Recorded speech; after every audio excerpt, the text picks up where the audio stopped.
Chris Brown with Automotive Fleet, and welcome to another edition of Automotive Fleet on the Move. I'm here with Joost de Vries, Global CEO of ZM Trucks, on the occasion of the opening of their factory in Fontana, California. Thanks for joining me today, Joost. No, thank you for having me. You're a company that's been around for a while, but for American viewers, tell us a little bit about who is ZM Trucks? ZM Trucks actually is a good story. ZM Trucks stands for Zo Motors. And Okay. Zo in Japanese means elephant. And one of the things we figured out when we went to the US was like, we can't sell elephants. So Zo Motors became ZM Trucks. Okay. So we're 23 years old, we're in 17 countries. We build trucks, buses, ground service equipment for airports. Electric. Only electric and hydrogen. So let's talk about product.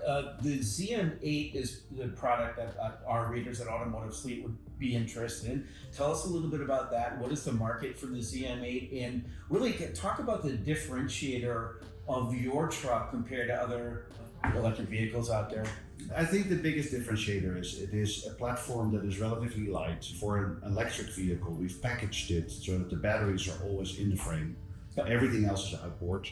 A very, very high cab. I'm 6'4", I can walk in the cab. Flat floor, built for comfort for the drivers. It is a typical box truck, it is a stake bed truck, it is a street sweeper truck, it's a work truck. Class 4, 5, and 6. Whoa! Woohoo! Love it.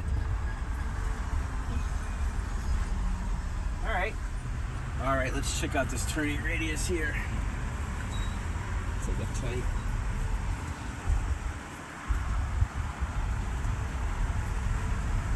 Wow. Pretty good. Almost do a smoke show there. Okay, so a lot of municipal work and commercial fleet as well, obviously. Yep. And we were talking about small fleets. Right? Yeah, what we see is the acceptance level in the large fleets. They're very hesitant. They might have gotten burned in the past. Yeah. And if we look to the small fleets who are very much crushed for cost, and you can explain them where the cost basis is for this truck, then they actually have a very high acceptance rate. And the fact that we're electric doesn't even register. It's not important.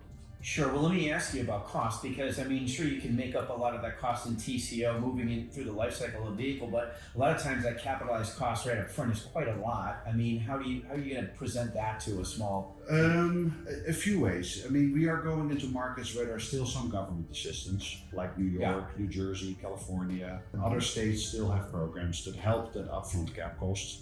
Mm-hmm. We're also working with banks that start to realize that residual value is not bad on an electric vehicle, if not better than a diesel. You're starting to see acceptance of that from the bank. And of course, then cost of usage. The energy cost per mile is significantly lower.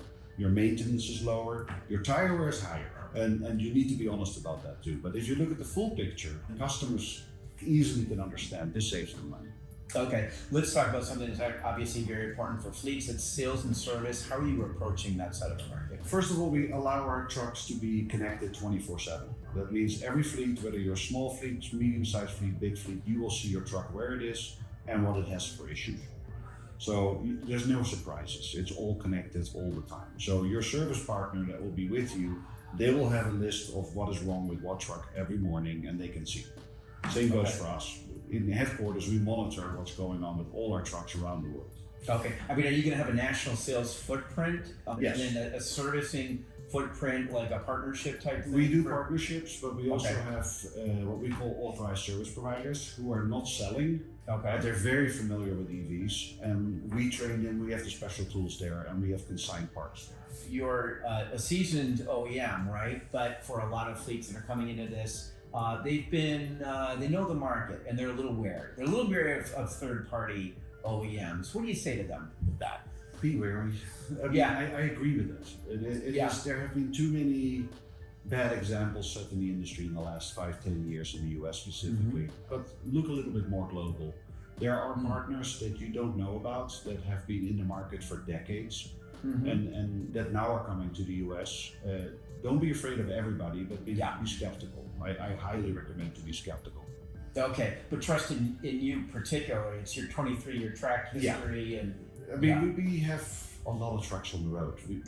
We know what goes wrong and why. For sure. Yeah. Well, certainly there's a lot of disruption in the market, right? I mean, in general, what's your take on the zero emission truck market in the next 5 years? How do you see that progressing?